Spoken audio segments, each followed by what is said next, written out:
श्री सरस्वती मैया की जय, श्री कृष्णचंद्र भगवान की जय। मेरा स्वास्थ्य अधिक खराब होने से मैं 2-3 दिन आपके सम्मुख उपस्थित नहीं हो पाया। आज थोड़ा स्वास्थ्य ठीक लग रहा है, तो मैं पुनः आपके सामने एक विषय लेकर उपस्थित हुआ हूँ।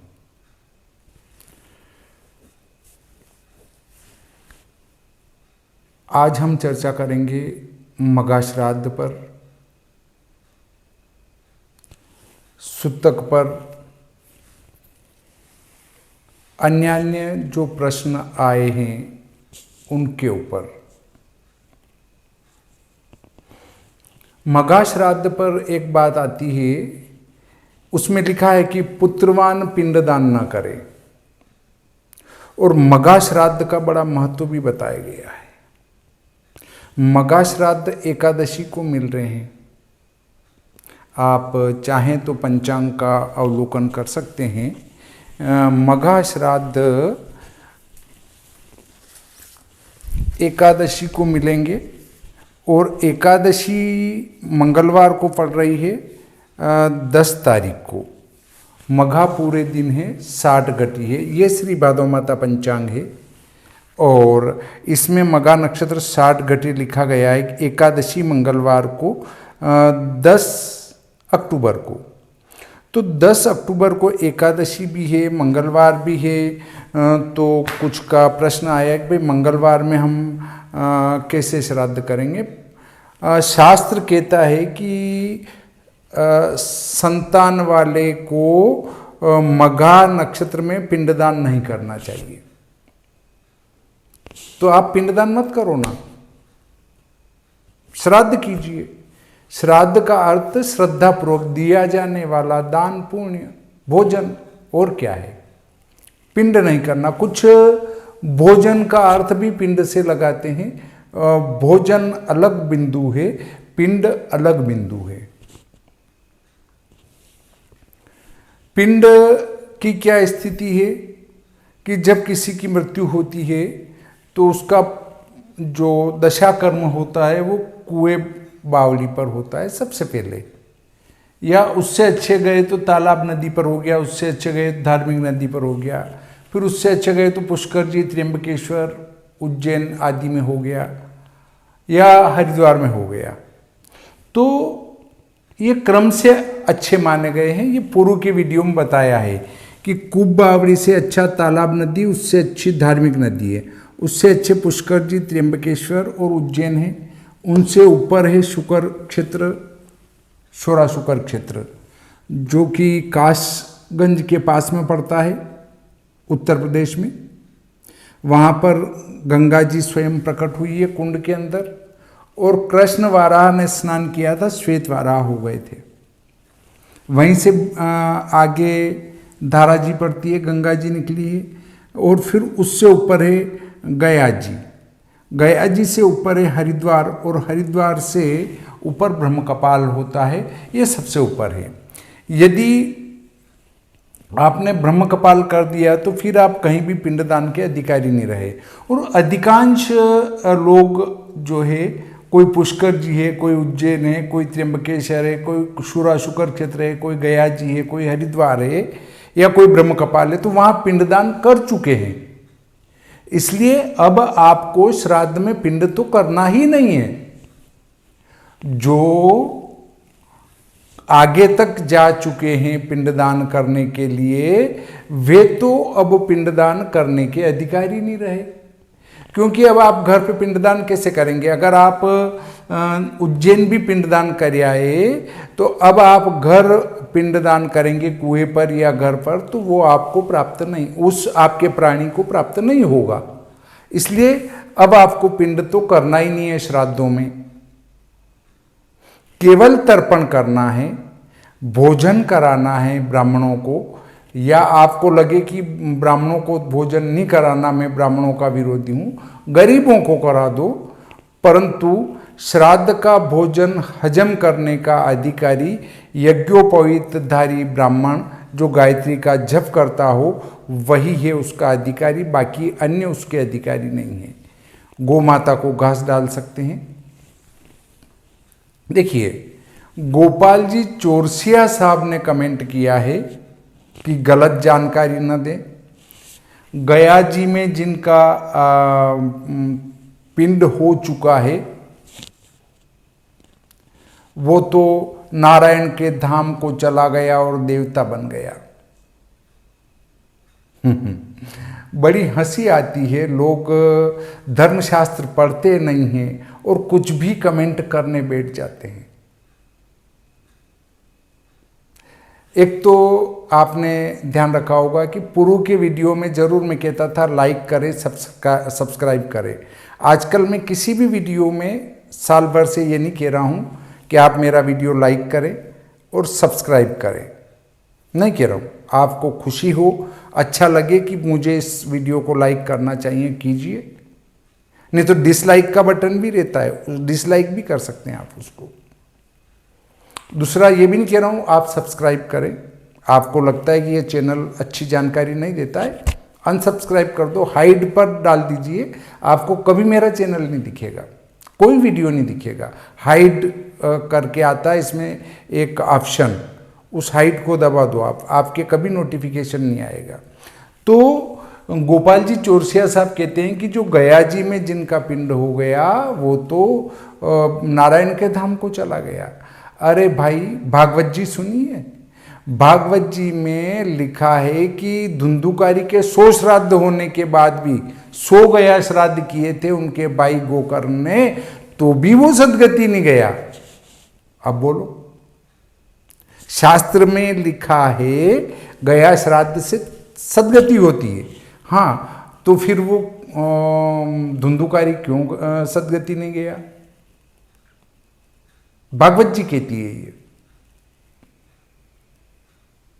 100 श्राद्ध की अपन अधिक बात मान लेते हैं, ज्यादा लिख दिया गया होगा, तो 1 से अधिक श्राद्ध किए, 2 बार 3 बार 4 बार तो किए हैं, तो भी वो सदगति नहीं गए थे धुंधुकारी जी। गोकर्ण जी जैसे विद्वान के द्वारा गया श्राद्ध करवाए गए थे। तो फिर आपके पितृ कैसे नारायण के धाम को चले गए? क्या सर्टिफिकेट है? और चले भी गए तो भी श्राद्ध तो करना ही चाहिए, ये शास्त्र कहता है। चाहे आप गया श्राद्ध करे आए, चाहे आप हरिद्वार करे आए, चाहे सबसे ऊपर ब्रह्म कपाल वो कर आए। आपको ये समझा दूं कि गया श्राद्ध में क्या है। गया सुर था जिसको भगवान ने वचन दिया था कि तेरे ऊपर, उसको उल्टा डालकर कि तेरे ऊपर कोई भी पिंड देगा तो वो सदगति जाएगा, ठीक है। परंतु जहां ब्रह्मा जी का 5वां सिर ही गिरा हो, उसके ऊपर अगर पिंड दिया जाए तो उसकी गति में क्या संदेह है। इसलिए गया श्राद्ध के बाद भी ब्रह्म कपाल उत्तम माना गया है। इसको समझें और शास्त्र को एक बार और पढ़ें। आदरणीय गोपाल जी चौरसिया साहब, शायद आपके समझ में आ जाएगी, और नहीं आए तो इसमें और फिर कमेंट लिखिए आप कि गलत बोल रहे हैं। बिल्कुल आप विद्वान हैं, हम आपकी विद्वत्ता को स्वीकार करते हैं। सांगवेद विद्यालय वाराणसी में इसी पर प्रश्न उत्तर हुई थी कि क्या गया श्राद्ध के बाद भी घर पर श्राद्ध करना चाहिए। तो सभी विद्वानों ने एक मत से ये कहा था कि गया श्राद्ध हो या कोई सा भी श्राद्ध हो, कहीं भी पिंडदान किया जाए, फिर भी घर पर षोडश श्राद्ध को तो करना ही चाहिए। आप काशी के विद्वानों से चर्चा कर लीजिए या भारत के किसी भी व्यवस्थित विद्वान से चर्चा कीजिए। परंतु जो पिंड करा के वो कहते हैं अब आपको श्राद्ध करने की जरूरत नहीं है, हम उनकी बातों में नहीं आते हैं। जो वास्तव में धर्म सिंधु, निर्णय सिंधु, गरुड़ पुराण आदि शास्त्रों को अगर जिसने पढ़ा है और वो अगर शास्त्रार्थ की बात करता है तो हम उससे बात करने को तैयार हैं।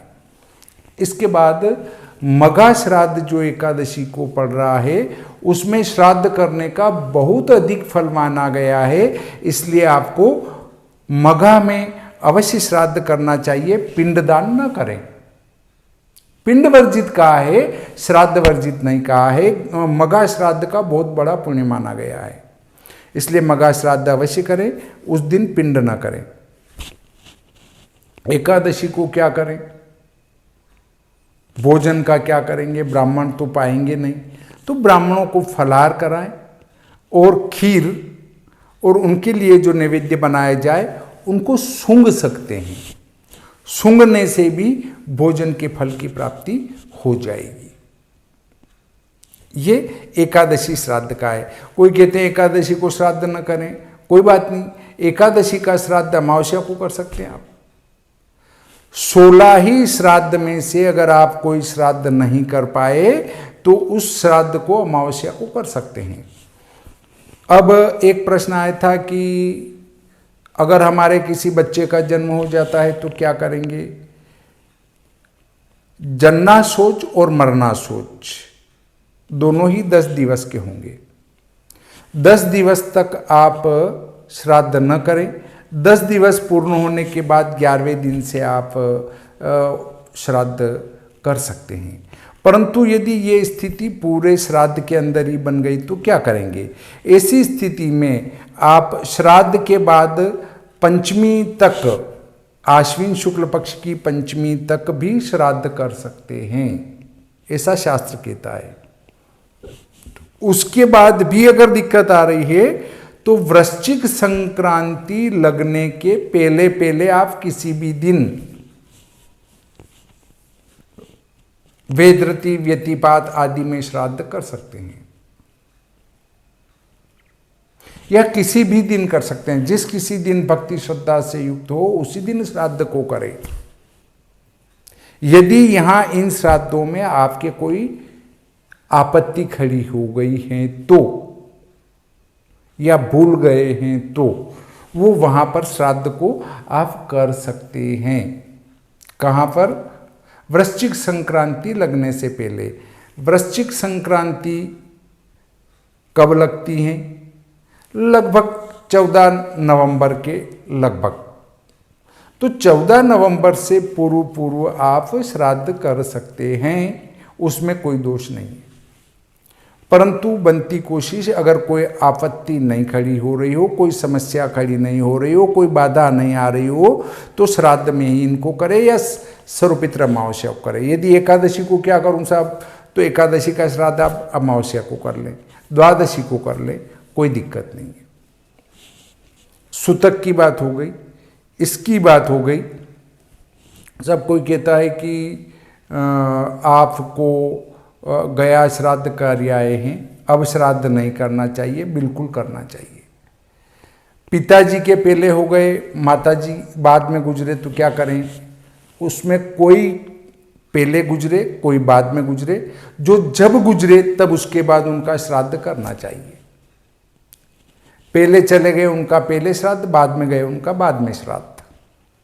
इसमें किसी प्रकार की कोई रुकावट नहीं आती है कि साहब पिताजी पहले गए तो माताजी का क्या करेंगे, कुछ भी नहीं होगा। अगर माताजी पहले चले गए, पिताजी जीवित है तो क्या होगा, तो माताजी का श्राद्ध होगा, पिताजी का नहीं होगा। जीवित है उनका श्राद्ध नहीं होगा, मृत हो गए उनका श्राद्ध हो जाएगा। जीवित का तो प्रतिदिन श्राद्ध है, मतलब जीवित को तो प्रतिदिन अपन भोजन करा रहे हैं। श्राद्ध का अर्थ भोजन देना, भोजन कराना। जो मृतक हैं उनको अगर हम श्रद्धा से कुछ भोजन देते हैं तो उसको श्राद्ध कहते हैं, और हम जब भोजन करते हैं तो उसको कहते हैं भोजन करना, भोजन पाना। उसका नाम भिन्नता है, बाकी एक ही बात है मोटे रूप में। इस पर शास्त्रार्थ में न उलझ जाएं कि आपने तो ऐसा शब्द कह दिया था, इस पे न उलझे। मूल अपना है मगा श्राद्ध। अगर श्राद्ध में सूतक आ जाए तो क्या करें। अगर हम कहीं पिंडदान कर आए तो क्या उसके बाद क्या करें। परंतु पिंडदान के आप अधिकारी नहीं रहे। यदि आप उच्च स्थान पर पिंड कर आए तो कूप बावड़ी, तालाब, नदी, इनको छोड़कर अगर आप कहीं ऊंचे स्थान पर, इन 4 को छोड़कर, कूप, बावड़ी, तालाब, नदी, इनको छोड़कर अगर कहीं अच्छी जगह आप जाकर, अच्छी जगह का अर्थ है धार्मिक महत्व के स्थान पर जाकर अगर आपने पिंडदान कर दिए तो फिर आप यहाँ पिंड नहीं कर सकते हैं। और वैसे भी आप दशा कर्म, एकादशा, द्वादशा के पिंड दे चुके हैं, इसलिए बार बार पिंड देने की कोई आवश्यकता नहीं है। पिंड नहीं करना चाहिए, केवल उनका तर्पण, जल दिया जाता है तर्पण में, ऋषि तर्पण, देव तर्पण और पितृ तर्पण, इनको जल देना चाहिए, इनके निमित्त भोजन कराना चाहिए, इनके निमित्त दान करना चाहिए, इनके निमित्त पुण्य करना चाहिए, ये कृत्य करना चाहिए। पिंडदान का यहाँ विधान नहीं पाया जाता है, इसलिए पिंडदान के संबंध में प्रश्न करने की आवश्यकता ही नहीं है। अब आपको पिंड करने की कोई आवश्यकता नहीं है। हाँ, परंतु यदि आप श्राद्ध में आपके पितरों को गति कराने के लिए कहीं यहाँ जाना चाहते हैं तो अपने पितरों को बड़े प्रेम से ले जाकर यहाँ पर ले जाकर आप पिंडदान कराएं और उनकी सद्गति कराएं। सद्गति कराने के बाद भी उनका श्राद्ध तो करना चाहिए, चाहे वो देवलोक चले गए हैं, नारायण के धाम को चले गए हैं, फिर भी श्राद्ध अवश्य ही करना चाहिए, उसमें कोई दोष नहीं है।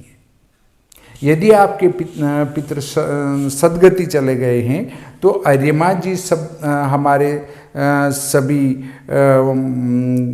जो धर्म कह सकते हैं, सभी समाज कह सकते हैं, उन सबके पितृ अर्यमा जी हैं। अगर आपके पितृ सद्गति चले गए तो वो अर्यमा जो पितृदेव हैं वो आपके द्वारा दिए गई सामग्री को वायु रूप में ग्रहण करेंगे और समय आने पर आपको लौटा देंगे। इस प्रकार आज का ये प्रकरण यहीं समाप्त करते हैं। श्री सरस्वती मैया की जय, श्री कृष्णचंद्र भगवान की जय।